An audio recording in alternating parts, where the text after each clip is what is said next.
Good evening. Welcome to the Mars Hill House of Intellectual Discourse. My name is Joshua Johnson. We're continuing in our study of Rethinking Reality, which is to understand George Berkeley. Ultimately understand Jonathan Edwards through George Berkeley.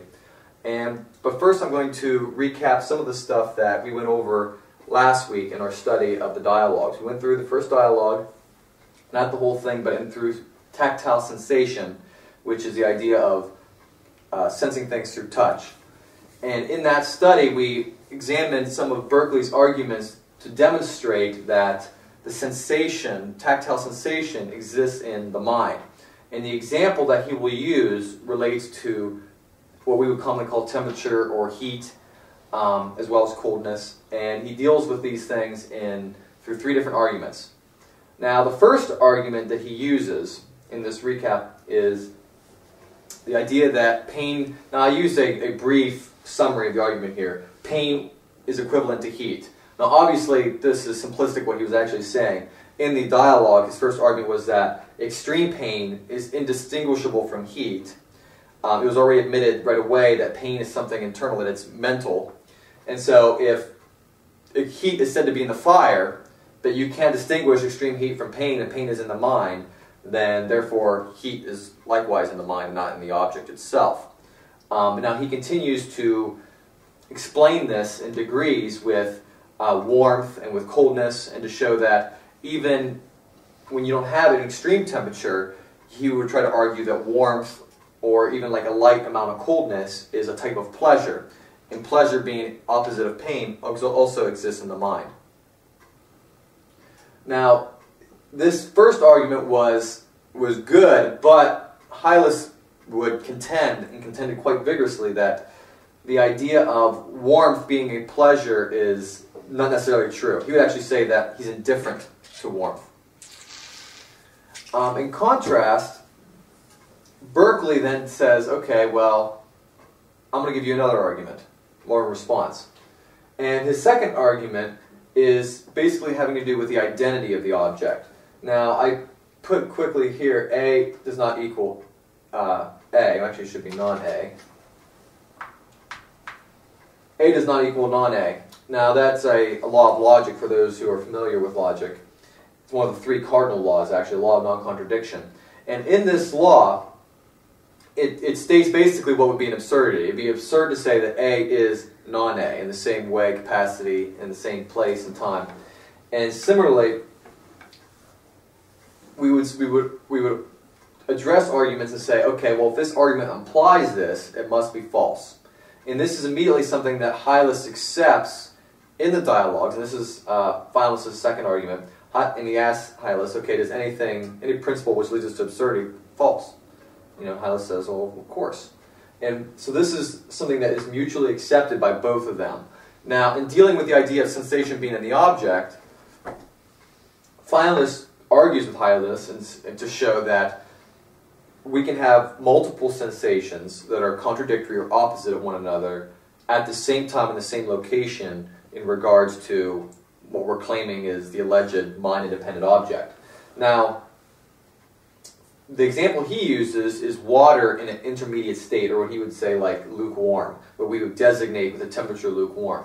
Now, if you take one hand that's hot, one hand that's cold, and you put it in the water, you have contradictory sensations. One hand is saying, this water is warm. The other hand is saying that it's cold.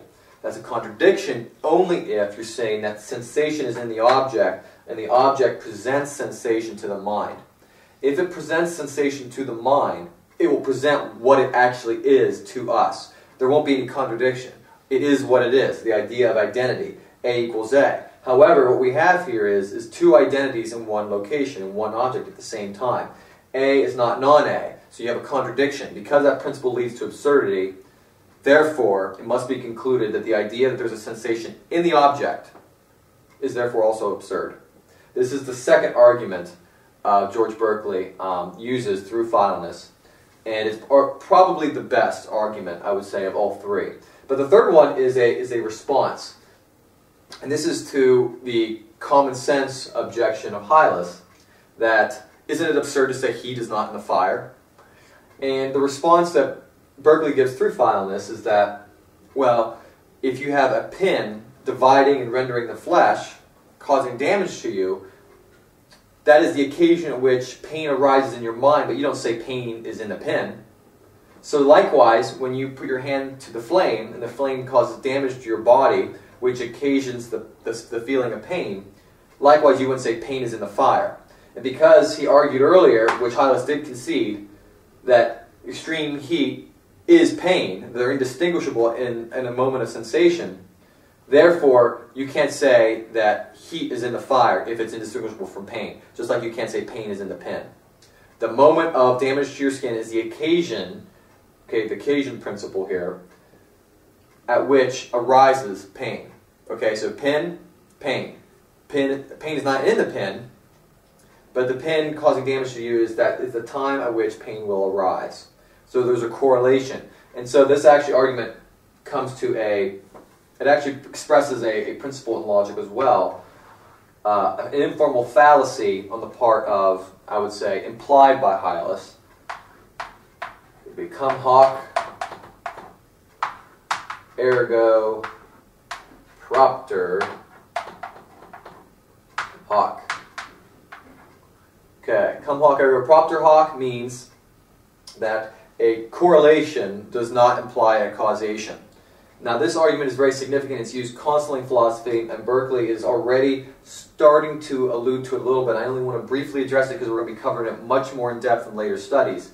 But what the occasion principle demonstrates here in a more positive way is that when you observe, okay, objects and mental events, okay, if I observe a pin puncturing my flesh and I experience pain, there is no causal relationship, okay? Now, if you were to have a causal relationship in the sense that, okay, pain is in the pin, it's like transferring itself to me, that sensation, or I'm experiencing the sensation in the object, well, the problem with that is you're implying that the feeling of pain is caused by something that's in the object, and that would be arguing for a causal effect.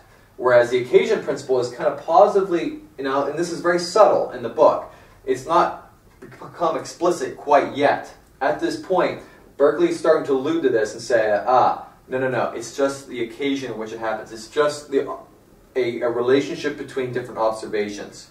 He doesn't want to dive into it quite yet because he has to establish some groundwork first, but what he is alluding to is this fallacy that, okay, we're not going to say that there's any causal relationship between these things here for now. Let's just look at what we have. We just look at what we observe. It all reduces to sensible experience, perceptual objects.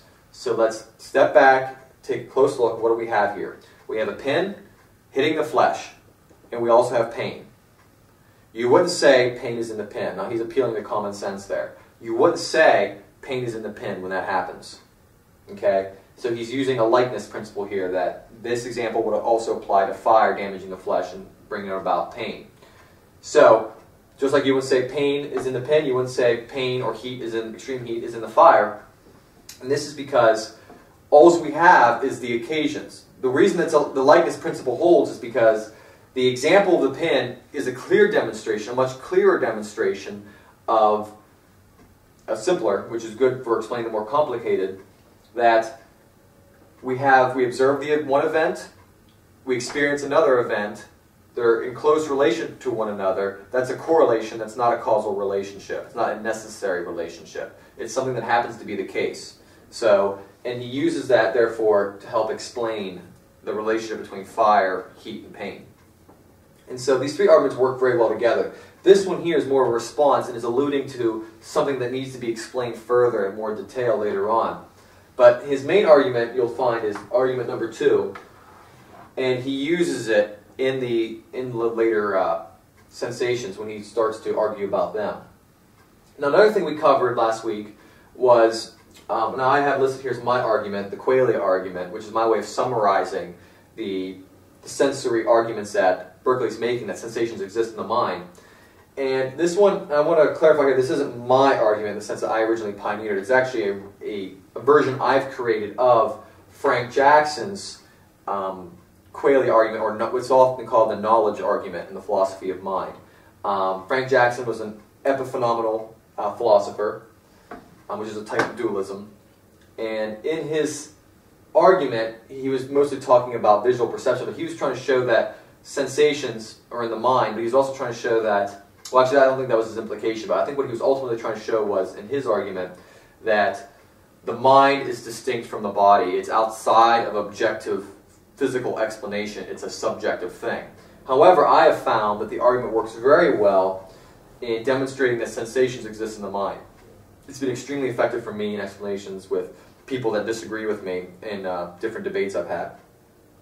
And so what I wanted to quickly attribute to who that was, it was Frank Jackson's argument, and it was also called Mary in the Red Room. In fact, it was written in 1982, but in 2004, there was a response made to it, and there was a big discussion between him and other philosophers like Daniel Dennett. And the article was comically called Something About Mary, which is, of course, making fun of the one movie, but it was because Mary was the person in the experiment. Now, that Kweli argument, what it was is, for those of you who didn't read or watch the last video, the Kweli argument is this, that if you have someone who never touched anything or never had a sensation of heat, for instance, let's say they've grown up in a room their whole life and never felt heat. Now, they studied temperature gauges, they studied videos describing fire. Well, actually, no, let me make it even simpler. I think this is the example I used last week anyway. We'll say pain. Okay. If you have someone who's been in a room and never experienced pain, and they observe people in pain on videos, touching things that bring about pain or occasions pain, they actually study the synapses in the brain firing, they study flesh being damaged, nerve endings being seared, they study pain in all of the scientific, objective ways possible, okay, from that room. But that person individually, we'll call Mary, in consistency with Frank Jackson, Mary never has personally had a pain, but she studied everything there is about pain. Does she know what pain is? Does she know pain? Does she know the sensation of pain? The answer is no. She could leave that room and stub her toe for the very first time. She will be learning something new. You cannot explain the sensation of pain in terms of objective criteria and exhaust the definition. You can't. Now, you can describe things. In fact, I would argue, and I think Berkeley argues this later, that those things aren't even pain at all. You don't know pain at all if you study brain processes, nerve endings, personal testimonies, human behavior. You don't know it at all. Pain is by definition a sensation, and as Berkeley will argue, and I think the Kweli argument applies, it's by definition subjective. It's a very good argument. It's very important. I think it summarizes well what Berkeley is doing in the dialogues. He's trying to show that the sensation exists in the mind, and it is by definition a subjective thing. It can't be in an object. This is why he begins this whole section in saying that, okay, are the substance unthinking things? And Hylas says yes. Okay, can pain be in an unthinking or substance, or must it be in the subject only? Is pain in the chair? And Hylas says, oh, of course not. It's in a subject. And it's just relating these other things that aren't as well defined, like heat, to pain, which Hylas accepted right away. That is the whole point of this first section of the dialogues. Now, he's about to begin going into other sensations. He will be discussing, in this section of the dialogues that we'll be going over tonight, he'll be discussing taste, odors, and he'll also be discussing auditory or sounds. And we'll be discussing those sensations. We've already covered tactile sensation, and so in this section of dialogues I'm going to cover all three. And the reason I'm going through all three tonight is because we'll find that taste and smell are closely related in the dialogues, and so they're very short. And they both are pretty much using the same line of reasoning anyway, and both are extremely similar to this. And the only thing really newly presented is going to be in the auditory section. In that section on auditory sensation or hearing, we will find that Berkeley has to use a slightly different type of argument and starts to get into this a little bit more. He gets into the relationship between observed events and sensations as correlation and not causation. He's starting to continually unravel the basic metaphysic underlying his system, which we will find out is a core emphasis in Edwards that's not a core emphasis in Berkeley. Berkeley kind of subtly presents it, and more explicitly later, but for Edwards it's like the driving force, and rightly so, and it helps anchor his system in a way that makes it much more defensible. So, oh, there's one more thing I want to talk about here real quickly. There was an objection brought up last week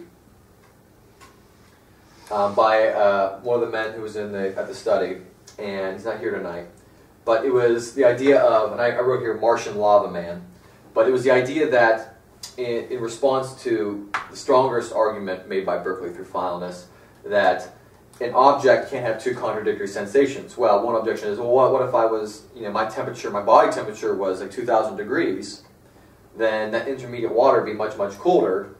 But likewise, so basically the idea, his argument was that if you're a Martian lava man, sense experience is going to be different for you than it is of me.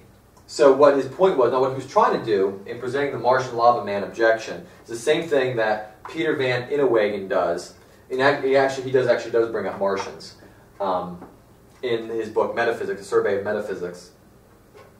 Peter Van Innowagen tries to say against Berkeley's system that, okay, well, if we can conceive of an alien life form that has a different type of sensory experience than we do, okay, in regards to like the same referent or object. Okay, I say I see this chair. Martian says he sees a chair, but they see it differently. And say he can see it in an ultraviolet spectrum, or that he claims to, have a different way of feeling. It's like he has different nerve endings in his hands. He has a different type of experience of that object.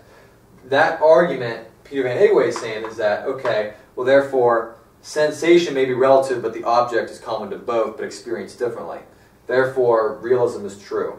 Or, at the very least, idealism is false. Now, the problem with this argument is that it doesn't really solve the problem at all, because if we were just, all that might just say is that, okay, yes, we have different sensory experiences. As far as we're concerned, we might just have completely different objects altogether. It doesn't really change anything. Another issue is, too, is that let's say you are a liquid lava man. You could have an intermediate substance that's the same temperature as the lava that you're made out of. So you stick one hand that was on Earth into that lava, and one hand that was on the sun, assuming it's a lot hotter than you, into that same lava. It's going to have the same problem that humans do with the intermediate state of water at 65 degrees. The lava man's going to have the same problem with something that's his temperature. So the lava man's going to end up having to say, okay, well, even in my realm of perception, I can't say that sensations are in the object. There's different realms. There may be different realms or different levels for different types of beings, but it doesn't change the fact that they can't be said to be in the object without getting to a contradiction. Now, there are objections in modern philosophy, well, not just modern, and actually right now contemporary philosophy, to some of these arguments done by Berkeley. I've been using and relying a lot on Georges Dicker, his Berkeley's Idealism, A Critical Examination, where he attempts to critique a lot of Berkeley's ideas and arguments, and he has objections to this argument that are much stronger than Peter Van Innowagen's. Peter Van Innowagen's argument that was subtly presented in the last study doesn't even touch the problem. All it says is that different life forms may have different sense experience, but doesn't make it any less in the mind. So there's a conclusion does not follow from the premises in this one. However, the objections we will see here later are much more relevant, much more powerful, and we're going to get to those after we examine this section of the dialogues. All right, welcome back. We just finished reading the next section in the dialogues, and we're just going to jump right into some of the stuff that was presented there. I'm going to ask a few questions, and I already have them labeled here, but what was, in the section regarding taste, what was the argument, briefly outlined, that Berkeley is using? How does he try to demonstrate that the sensation of taste is in the mind? Well, he compares it like he did with the hot and cold, with pain and pleasure. Oh, okay. And so the sweetness would be the pleasure, the bitterness would be the pain. Okay, let me discuss that one first real quick. Okay, so in the same way that in the last study, that when the extreme heat is indistinguishable from pain. Here he tries to draw the same type of analogy. He says, okay, when you have sweetness, you perceive it as a pleasure. It is pleasurable to your palate to have sweetness. Now obviously we could say that maybe, like for me for instance, with icing on wedding cakes, a lot of times it's not really a pleasure, that kind of sweetness. It almost gives you a headache and it makes you sick. But generally speaking, I think the principle is general. In fact, but in that case I would say it was a pain. No matter how I cut it, and I think this is exactly Berkeley's point. He's saying that when it comes to sweetness or bitterness, or any of these degrees on the spectrum, any nauseating taste, whatever it may be, they are categorized and we perceive them as indistinguishable from pleasure and pain. This is very similar to his argument, whereas you can't distinguish extreme heat from pain, in the same way you can't distinguish arguably degrees of warmth from pleasure. Now, Hylas conceded that point, but it's a lot more, I would say a lot more difficult with something you put in your mouth. All right, you might walk in a room and not notice the temperature without thinking about it, but typically you don't put something in your mouth without noticing what's going on. It's a lot more in your face, so to speak, and actually kind of literally too. But it's these. This is the parallel to the last study. And so what is his second argument that he uses? He talks about, he says, and nothing can be plainer than that different persons perceive different tastes in the same food, which, since that which one man delights in, another abhors. How can this be if taste was really something inherent in the food? What do you think about that, John Michael? What do I think? Yeah, do you think that's a good point to make? Yeah, I think that's a very reasonable point to make. If degrees of flavor were in the object, and they're indistinguishable from pleasure and pain, which he's already argued here, and Hylas concedes, if that's the case, then how can we say it's in the object when people have different reactions?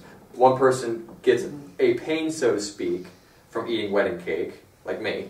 Yeah. It makes me sick, it's gross, it's too sweet, bumping me in a coma. Whereas for others, it's awesome. They love wedding cake. They get 2 servings. Yeah. You know, they want to put a little bit of milk on it and just, really enjoy it.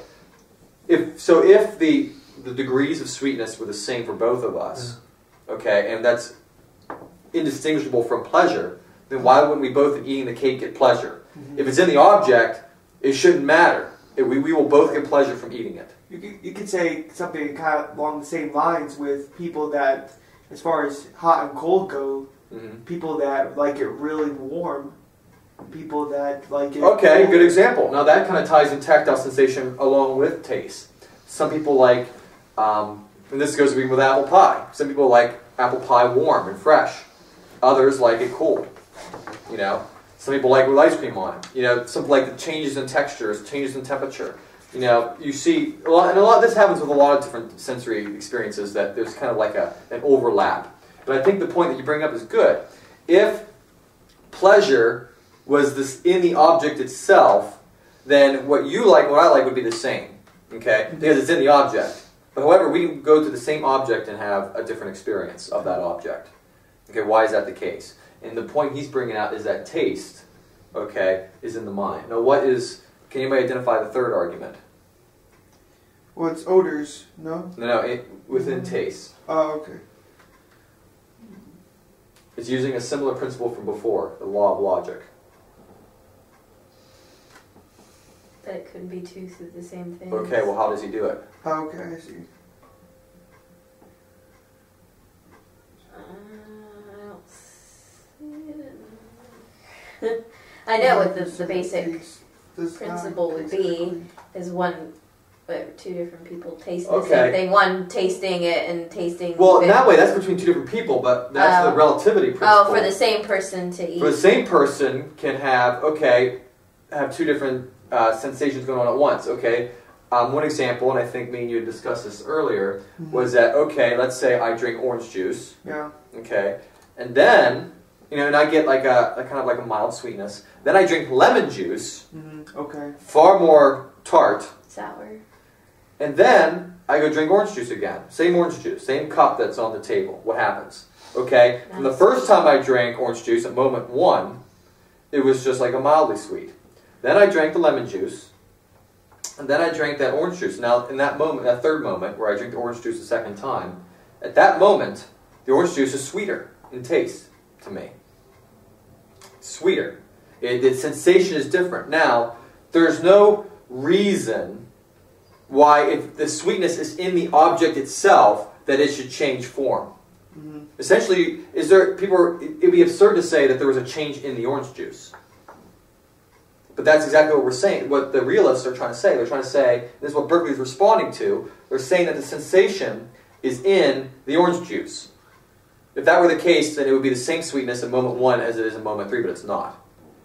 It went from sweet to almost sickeningly sweet in the third moment because of that going through that lemon juice phase. The lemon juice should be irrelevant. It should be an irrelevant thing. If sensations are in the object, it'd be irrelevant. Mm-hmm. But it's not irrelevant. It's a fact of our experience, and this is Berkeley's point, that if you drink orange juice, then lemon juice, and orange juice again, the taste is going to be different in that third moment than it was in the first. And these are his 3 arguments for taste. Now we're going to move on to odors. Now odors kind of recap a lot what was said in taste, but can anybody explain to me some of his arguments there? It was that could an animal feed on, out of choice, something that we've smelled to be filthy and vile? Would they eat it out of choice if they smelled it the same way we smelled it? If they had the same experience we did. Now that's a good point to do when we discuss sensations, always to bring it back to the term experience. Because sensation and experience are the way we know the world in the way Berkeley's presenting it. Okay, so remember, we have to always keep in mind the relationship between pains and pleasure, and, let's say sweetness and bitterness when it comes to taste. Odors is no different. Okay, with odors, if you have some odors that are pleasurable, others that are disgusting, and sometimes we're indifferent to odor, but indifference is either a lack of experiencing odor, or it's the absence of pain or misery, and therefore it's okay, it's tolerable. Like in this house right now, and don't no one take this the wrong way who's here, but in this house, I can't say that it smells good in the sense that I'm gaining a great amount of pleasure. But typically when you go into somebody's house, you don't say it smells bad unless there's like garbage or something laying out. But the absence of that discomfort, we can infer, therefore, is a type of pleasure. But it's one that we've come so accustomed to, we don't pay special heed to it. In which case, we can still say that it's a type of pleasure in regards to odors. Now, Berkeley's point in bringing up those animals, those brute beasts that he brings up in his Old English terminology, what he's describing is that, okay, if the animals experienced it in the same way that we did, okay, when you go to a heaping pile of garbage or a dirty diaper or all the gross stuff that you see animals digging in and rooting around in, if they smelt it in the same way that we did, they experienced the discomfort that we did when they smelled it, would they eat it? No. No. They have a different experience and therefore a different sensation. Just like with the wedding cake example, the garbage heap is a similar example and a more dirtier example, a different level. In that example, the dog or the pig or whatever goes to the garbage heap. The odor is pleasurable to that animal. That is what occasions it to eat it or to consume it because, that odor is good. All right, for us, that odor is bad, stay away. Why is this the case? The sensations are different. They must be different because we cannot distinguish, like I said, pain and bitterness. Similarly, we can't distinguish discomfort from foul odor. So this is his, and this I would call this like a relativity argument, that there's relative experience between different individuals, but if the common referent, the common referred object, sensation is in that object, it should be the same for both of us, but it's not. It's not the same for a dog as it is to a man. Similarly, wedding cake might be different for a friend or family member than it is for me. Mm-hmm.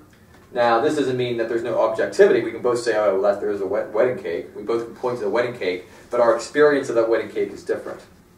The sensations must therefore be different, and therefore they can't be in the object, they must be in the mind. Now, in sounds, and this is where we're going to get into, these two arguments, as we can see, all kind of, and I have an arrow here, the arguments he presents for taste are assumed and reused in brief when he gets to odors. But now he's going to get into some different things when we get to sounds.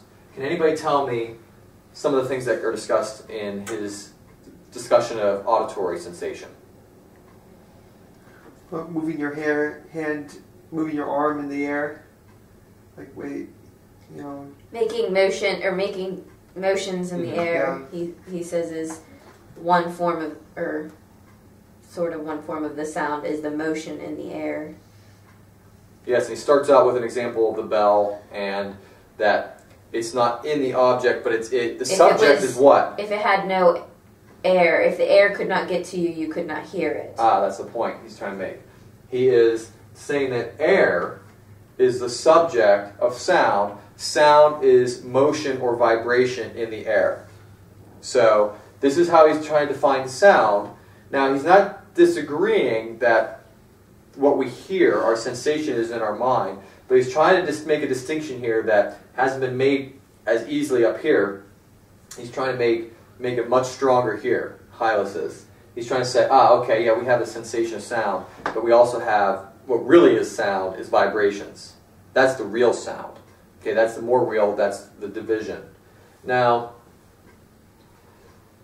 he discusses two types of sound, and I already covered that, the vibrations in the air versus the experience. Now, what is the way in which Hylas criticizes this position? He basically says, so the real sound has no sound. Yeah, he kind of makes fun of them. And this is probably the closest I've seen Berkeley get so far to actually using the Kweli argument I've been using himself. So, and the way he does it now, and of course Hylas says, oh, I see you're making fun of me. Mm-hmm. You know, you're making a jest of my position. And because it is ridiculous. And he's trying to point out that the reason it sounds ridiculous is because it is ridiculous. The idea that sound, real sound, has no sound is absurd. And the reason that Hylas is making this argument is the same reason people are trying to reduce our understanding of the mind to something other than subjective phenomena. Okay, and that's what the Kweli argument was designed to do, and I discussed that in the first segment of this lecture, this study. And so what is the Kweli argument again? Is that, okay, let me try to recap it for sounds. You have a person who never heard an orchestra before, or heard one of Bach's concertos. Okay, never heard it before. Never heard music. So this scientist we'll call Joe. Joe the scientist is studying sound. The sensation, the experience of sound. We have to keep this in mind. It's the experience of sound he's trying to find out. He's trying to find out what is the sensation of sound. Mm-hmm. So, what does he do? Okay, in his room, never heard of sound before in his life. He wants to find out, have an exhaustive knowledge of the sensation of sound. So he studies wavelengths and these motions in the air that Hylas is talking about. He studies the vibrations. He studies the vibrations affecting the eardrum in the human being. These are test subjects he sees on video with no sound. He sees synapses firing in the brain. He sees effects in the chemical makeup of the brain. He sees orchestras on video with no audio on them. He sees all these different things, studies it, studies the art of music, knows how to read music. He studies all of this stuff to try to get an exhaustive understanding of what sound is, what music is, what is the sensation of sound. Okay. Has he gained it? No. No. Why? Because he hasn't experienced it. Good point. Exactly. That's the point. And this is really what Hylas is getting at. He's saying that, okay, this is the objection to Joe in the room. Okay, if Joe was trying to argue, I know what sound is. Real sound is this, what I'm studying. You'd say to him, he goes, so you're saying that the sensation is sound? Or you'd say that real sound isn't sound. You can't hear real sound. And Joe probably wouldn't even understand your objection. But then you show him music for the first time, and he hears it. He has learned something new. It's fundamentally different. Analyzing the brain waves in the air, vibrations, did not give him a knowledge of sound. Remember, sound, as we're defining, is the sensation, the experience. And all these things, we're trying to find out where is the sensation located. It's a metaphysical question. And because in Berkeley, and in the way he's arguing, metaphysics and epistemology are so interrelated. What you know and what is real are like intertwined. Okay, you know by your senses. Okay, where are your senses at? Where are they in reality? And can they be independent of our mind? And what he's shown with sound is that you can observe wavelengths of light, wavelengths of vibrations in the air from sound, or what would be called sound, from music or from a bell being hit. But have you experienced sound? No. Not until you actually hear it. Experience the sensation. It's mind dependent. And that's the point. And Hylas concedes the point right away because he sees how absurd his position is. Because even though he's heard sound before, Hylas has, he's heard music before, he's heard a bell, he's trying to argue like Joe. He's trying to argue like Joe in that room. He's trying to say, well, sound is really these vibrations. That's what it really is. And then the sensation also exists, but it's like the vulgar idea, but the real sound is the vibrations in the air. But in reality, what this Kweli argument brings out is that, no, sound is sound. Sound is the sensation. It's the experience of that.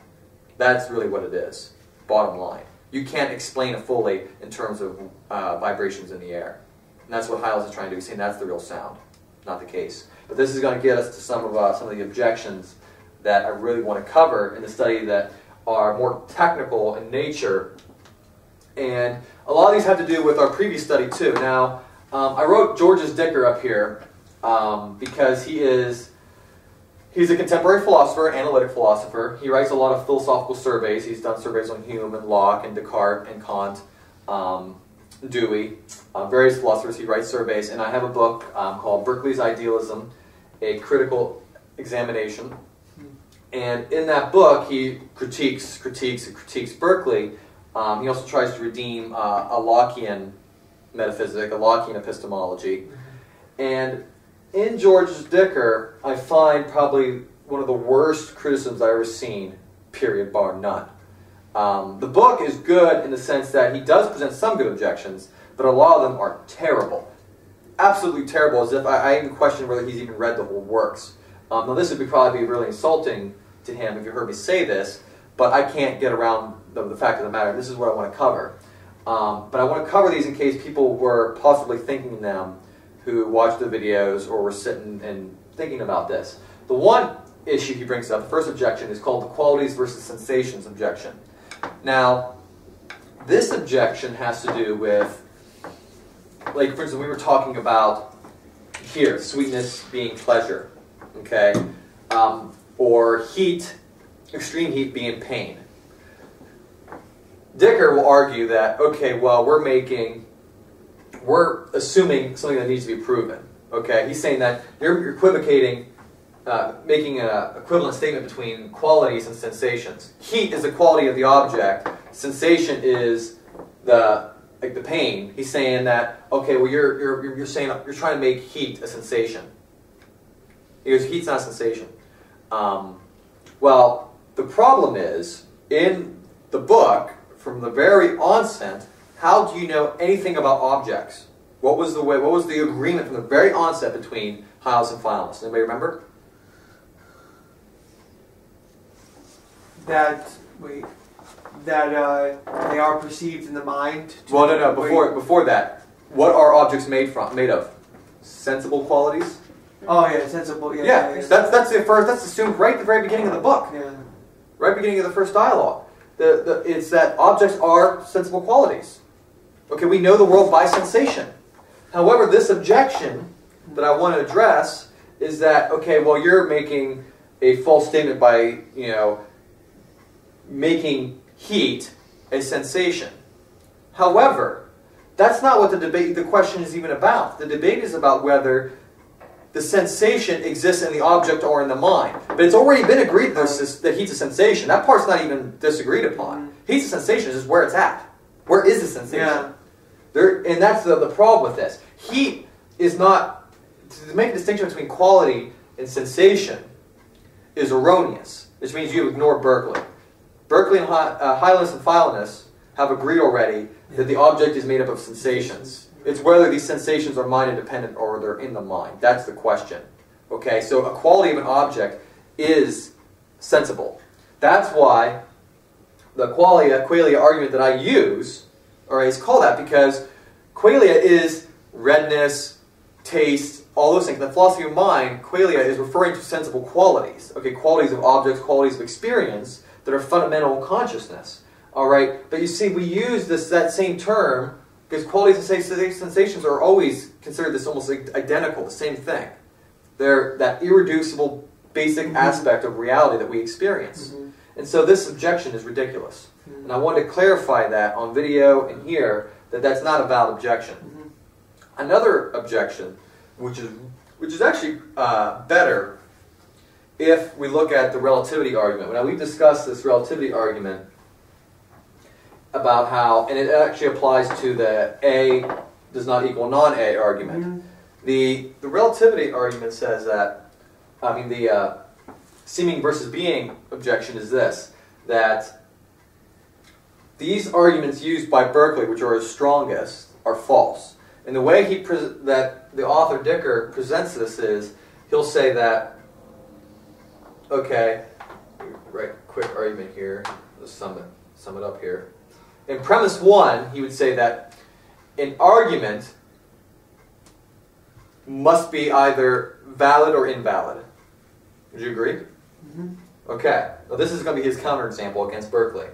An argument is V or IV. Okay. Now, an argument may seem to different people to be either valid or invalid. Right? Okay. Like you could look at an argument and say that's valid, I could look at it and say it's invalid. Yeah. Okay. Okay, now his conclusion then is the argument is neither valid or invalid. And essentially what his point is this, that using the same line of reasoning that Berkeley does, you could just say that validity or invalidity is not in the argument.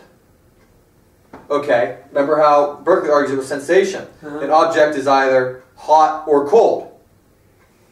Right? It can't be both at the same time. Okay, well, Dicker argues that, okay, well that reasoning's false because I can say that validity or invalidity is in the argument. That's the same thing as saying that here cold's in the object. But the way I perceive it, remember when I put my two hands in the water, it's contradictory. The way we perceive the argument could be valid and invalid at the same time. I mean, you could perceive it differently. Therefore, validity or invalidity is not in the argument. That's obviously not true because we can accept any argument.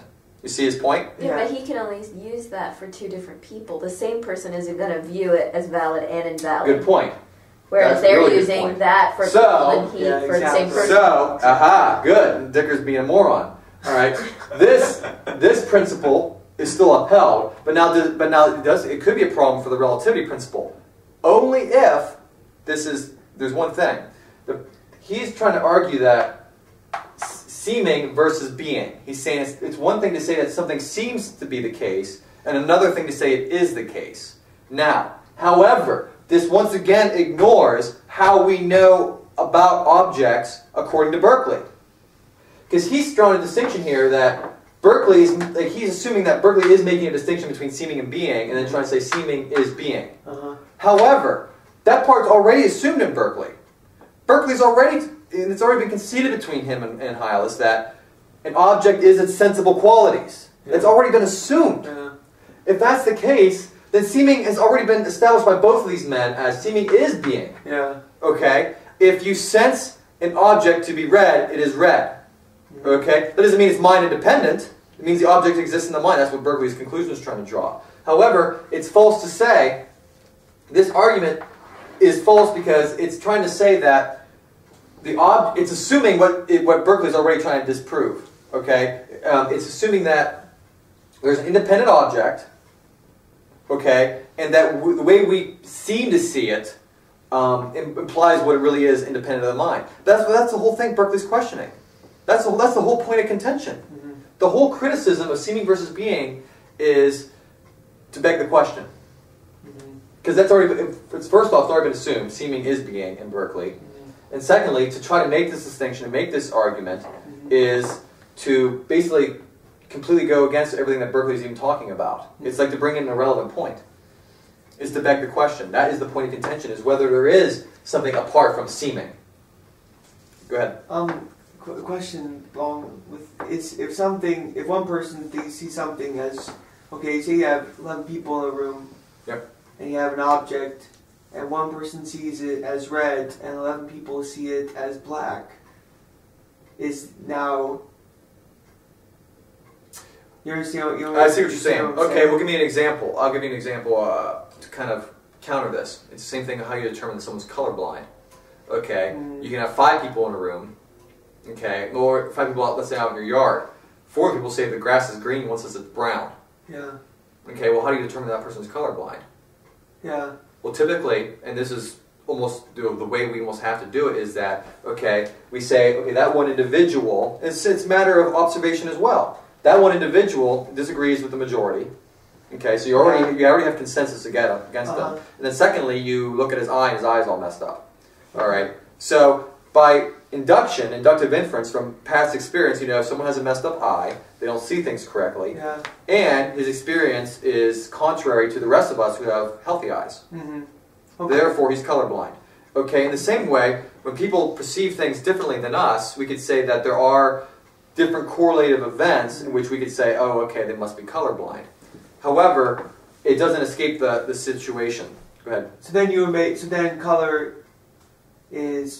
color becomes relative to a certain degree. In the sense that it exists in the mind, yes. Because there are people that will look at, some people look at green and be like, well, that's like more blue, bluish. that's kind of bluish. Good point. Some people look at red and say, well, that's kind of pinkish. Exactly. There's we don't all see colors in the exact same way. Yeah. Now, later on, we're going to discuss more of Berkeley, especially Edwards' concept of revelation involved in this, and the idea that perceptual experience is revealed. And when someone is blind, okay, or unable to see color, okay, this is because God has ordained that their perceptual experience is going to be different. You see God striking people blind all the time in the scriptures. Now, Berkeley's a minister, and he knows this. That would be his explanation. A person's blind because God has altered the way he's revealed experience to them. Yeah. The way he's revealed the way things are to their minds. That's changed. So that is the basis for those types of objections, and it's a valid concern. But the objection that I'm dealing with here, specifically, is that this argument is, one, it's already assuming that which Berkeley's contending is that the idea that there's a distinction between seeming and being. That's not the case in Berkeley. And secondly, it's also been assumed by Hylas and Hylas that an object is its sensible qualities. And so the whole objection is really just ridiculous. Yeah. And likewise, it doesn't even apply to that. He actually tries to argue it to apply to that. So it's a very important thing to establish. Now, a third objection, and this one's not from Dicker, and this isn't really an objection. It's actually going to clarify some things I talked about in the first segment of the study, and in relation to the issue of sounds. Now, Berkeley has already started to introduce the issue of the cum-hoc fallacy, the issue of correlation and causation, their relationship. He did this already in discussing the pin that occasions pain. We don't say pain is in the pin. We say at the moment in which the pen renders and divides our flesh, at that time, pain arises. Okay? Now, in that argument, he wasn't particularly trying to say that the pin caused the pain necessarily, but however, I mean, I guess that is kind of like his implication. He's saying that the pin causes the pain, and the pain is in the pin. Yeah. All right? That was the criticism he's responding to. He's saying that's ridiculous. No, rather, you don't say pain is in the pin. We have pain at the same time the pin pricks our skin. Same thing, he used the same example of fire. Now, he used the word occasion, which is good, because that's from Mel Branch. Mel Branch used a system called occasionalism, continuous creation. It's implicit in Berkeley. Berkeley was very much influenced by Mel Branch. I covered that in our first study. We'll also find that Edwards is huge into occasionalism. And in Berkeley, what's significant about this idea of occasions, or occasionalism, is that every individual moment and all the different observed events in those moments are caused by God. God is a direct causal agent. Now, when we look at the issue of sounds, we see him starting to unravel that cum-hoc fallacy a little bit more. You see this, and he's going to really get into it later. In later dialogues with Hylas, it's going to start coming out full force. Right now, he's just kind of subtly leading it in because he's still building up the foundation of his argument. And one of the ways you start to see it come out again is in the auditory aspect of sensation.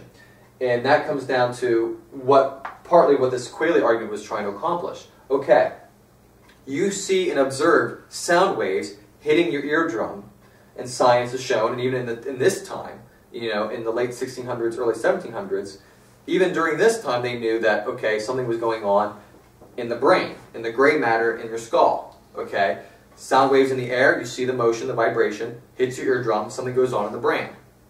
Okay, that being the case, once again, the main goal isn't to show a causal relationship, but that brings up that question again.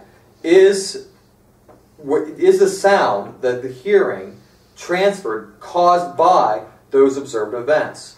Now, going back to his argument with the experience of pain. Just like you wouldn't say pain is in the pin, so likewise you wouldn't say sound is in those vibrations. Why? Because it's absurd. It's absurd to say that the pain is in the object. So it would, as a likeness principle, apply also to sounds. And then the way you would look at it is the same way you did with the pin example. Say it's the occasion. On the occasion at which the vibration touches my eardrum, and which in turn affects my brain, that is the occasion at which sound arises. That does not mean that there's a causal effect. That does not mean that the vibration caused my hearing of the sound, but at the correlation, it's a correlation of observed events. This is why, now if you don't say that, you have what's called the cum-hoc fallacy. If you say that those observed vibrations are what caused my sensation of sound, that's a fallacy. It's an error in reasoning. There's a good example why. We could say, and this is, I don't know if this is 100% true or not, but you could use other more absurd examples. Let me use this one. All countries that don't have apple trees are majority Islamic. Therefore, not having apple trees will result in a large Islamic population. That's taking a correlation of two observed events. Okay, because they're correlated. Yeah. Every country that doesn't have apple trees has a high Muslim population. I don't know if that's true. I'm just using an example. Therefore, there's a causal relationship. Having apple trees means you'll have Muslims. Now, is that good reasoning? No. No. But it applies across the board.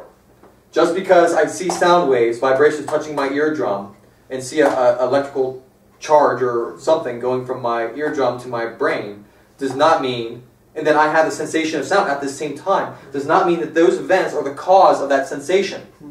It's the same fallacy as the apple trees in Muslim countries. Same error in reasoning. Now, Berkeley is subtly slipping this in here, in this discussion, and saying, because he's letting Hylas do the talking on this point. Isn't it absurd to say that heat is not in the fire? Isn't the vibrations in the air that hit my eardrum and create a reaction in my brain, isn't that what sound is?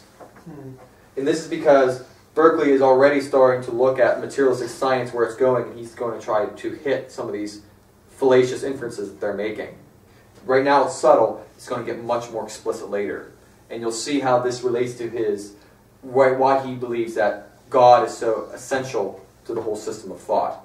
Necessary. And so, I think this will conclude our study, unless anybody has some more questions. Any more questions? Okay, we're good. Well, thanks for coming, and have a good evening.